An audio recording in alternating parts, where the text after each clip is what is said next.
Amazon's Rings of Power, a billion-dollar production based very loosely on J.R.R. Tolkien's Middle-earth mythology, concluded its first season in October 2022. And, despite the relentless advertising machine behind it, it was very poorly received. Many Tolkien fans considered the show to be an insulting revision of Tolkien's work, at best utterly failing to capture any Tolkienian spirit, and at worst, outright bastardizing the professor's writing. Others, who may not necessarily be huge Tolkien fans, are fatigued with the entertainment industry's insistence on filling their productions with tired, uninspired tropes and allegories, prioritizing pushing political messaging over creating high-quality narratives, and felt that Rings of Power was simply more of the same. But for the rest of its audience, the show just fell flat, despite the showrunners having the opportunity to use one of English literature's greatest works as a basis for their script. The writing is unusually, inexplicably terrible. It is boring and hard to follow. The characters are awkward. Their actions are contradictory and nonsensical. Their conversations feel weirdly unnatural. What happened? How could a production using such rich and inspirational source material and working with a virtually unlimited budget fail so miserably at telling a halfway coherent and engaging story? Well, consider this. What if Rings of Power wasn't written by human writers at all? What if the script was actually AI generated? In 2022, we began to see artificial intelligence make its first waves in the world of art and entertainment.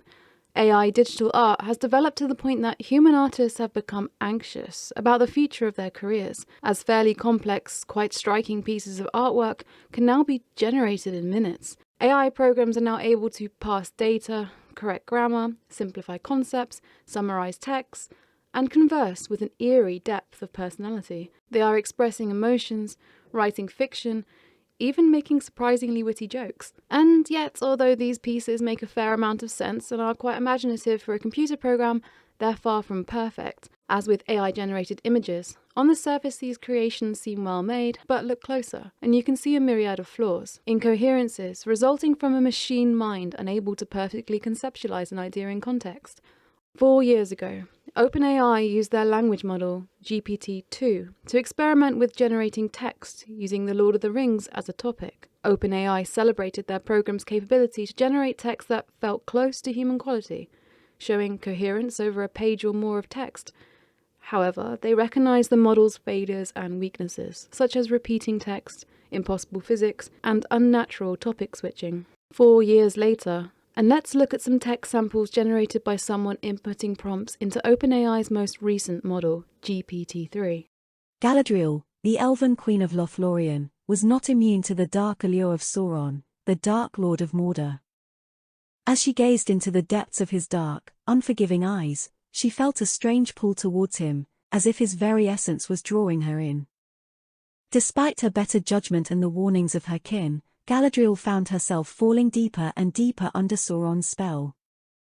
As they spent more time together, Galadriel found herself drawn to Sauron's strength and power, his absolute control over the forces of darkness. She admired his cunning and his ability to manipulate those around him to achieve his own ends. She longed to be part of his world, to share in his power and revel in the chaos he wrought. But as time passed, Galadriel began to see the true nature of Sauron's darkness and the true cost of loving him. She saw the destruction and devastation he left in his wake, the countless lives he had taken and the countless more he would continue to take. And yet, even as she knew it was wrong, she could not bring herself to turn away from him. In the end, Galadriel's love for Sauron proved to be her downfall. She was consumed by his darkness, her once great power and beauty twisted and corrupted by the evil that lurked within him.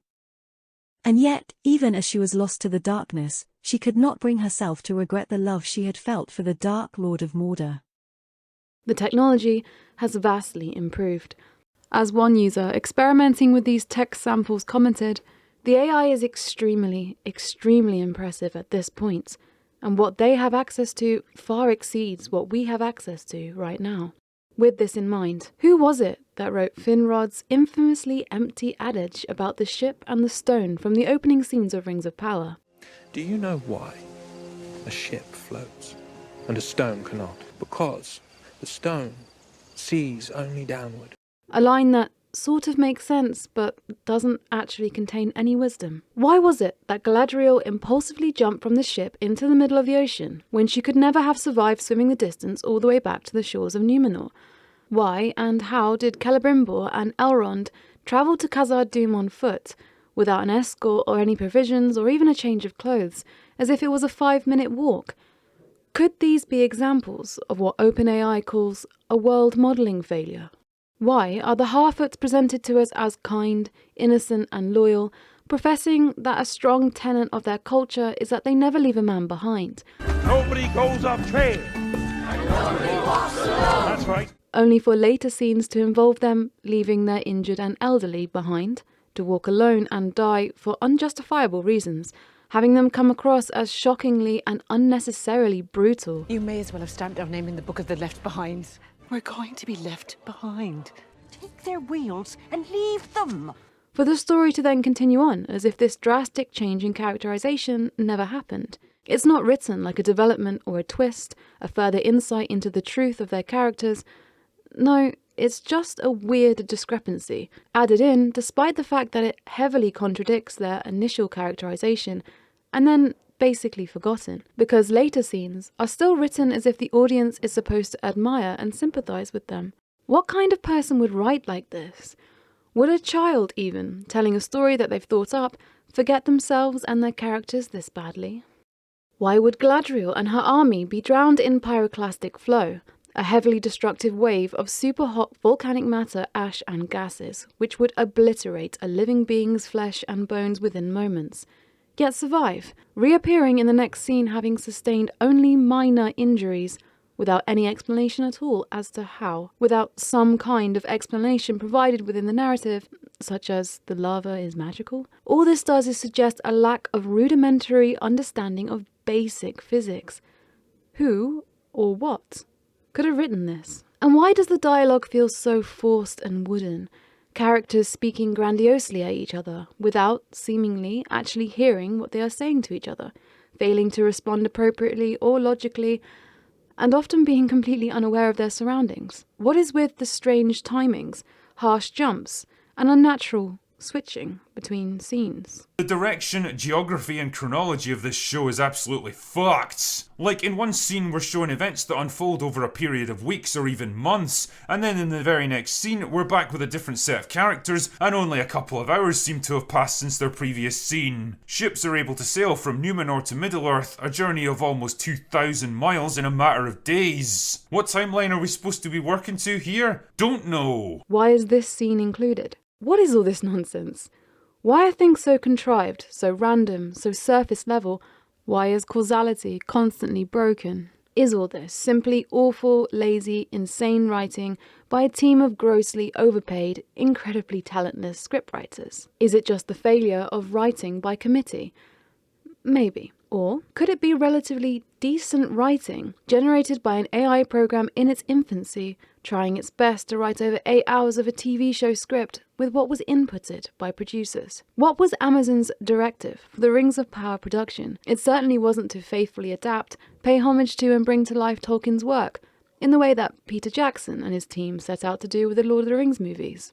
Did the studio really acquire the rights to Tolkien's world and characters because they needed them to make another mediocre fantasy TV series? Or was the Rings of Power an experiment, an attempt to generate a new story through feeding an AI program with world building and language, and story beats and concepts and themes and characters, supplied by one of the 20th century's greatest minds, a writer who drew together a wealth of pan-European history, mythology, legend, pagan and Christian spirituality, literature and linguistic understanding to build his world and create his legendarium? Tolkien's writing has soul and depth. It's loved and revered because it feels familiar. It's authentically human. It reads real. While the writing for Rings of Power, despite drawing on this source material, feels particularly empty, soulless and inhuman. Did the eye-wateringly vast budget, instead of going towards actors, costume design, set design, or talented writers, actually go towards acquiring the use of an AI? Was Tolkien's work chosen specifically for the purpose of developing the AI's capability to generate stories, given the complexity, depth, and soul of Tolkien's writing? How did you feel watching Rings of Power? Did you find it difficult to pay attention to? Was there something weird about it that you couldn't quite explain? Did you also fall asleep during the first episode? We can still use our intuition to tell the difference between genuine products of human creation and ingenuine ones. Of course, we can't know for sure if any of this is the case, unless they admit it or we're privy to insider information. But it's something to consider. If this theory holds any truth at all, it's important for us to think about what this might mean for the future of mainstream entertainment. How many films and TV shows, released or currently in production, are already working with this quickly developing AI technology? How long have Amazon Studios been doing this? Is Netflix using AI? And is that why so much of its catalogue is filled with low-quality shows with trite and confusing writing, churned out with surprising regularity? The goal may be to develop AI technology to the point where both the script and the visual assets of films and TV shows can be generated extremely quickly and cheaply, with a high enough standard of coherence and quality that the masses won't really notice the difference, and enjoy it all the same, making these productions faster, cheaper, and easier to produce. To mass produce. And is this why there was such an aggressive marketing campaign surrounding Rings of Power? Is this why the showrunners, cast, and mediatress immediately accused anyone that criticized Rings of Power in any way of being racist, misogynistic, or otherwise bigoted, without ever addressing any of the actual criticisms, the vast majority of which had absolutely nothing to do with the sex or race of the cast? Was this part of an attempt to psychologically engineer people into convincing themselves that Rings of Power is a good show, that if you don't like it, then you're just a bad person, or severely behind on the times, as part of the plan to make AI-generated productions accepted by the general public? Forgive me if this all sounds a little too conspiratorial, but as humans, the stories we consume are crucial to our personal development and understanding of ourselves, past, present, and future. They become part of us. What will it mean for us, as humans, when our stories are no longer created by human minds, from human hearts by human hands?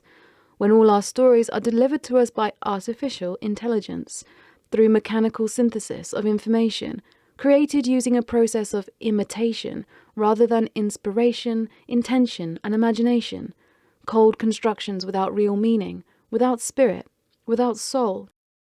Perhaps it's time we put a stop to mindlessly consuming mainstream entertainment and started being seriously wary about the media we engage with. Write the screenplay and describe the characters for the next $900 million Hollywood blockbuster. It's like, bang, plot, characterizations. Then someone else took the descriptions of the actors and said, generate photorealistic computer images for each actor. And all the AI systems could do that. So I'm going to tell you what's going to happen next. This is going to happen this year. So get ready.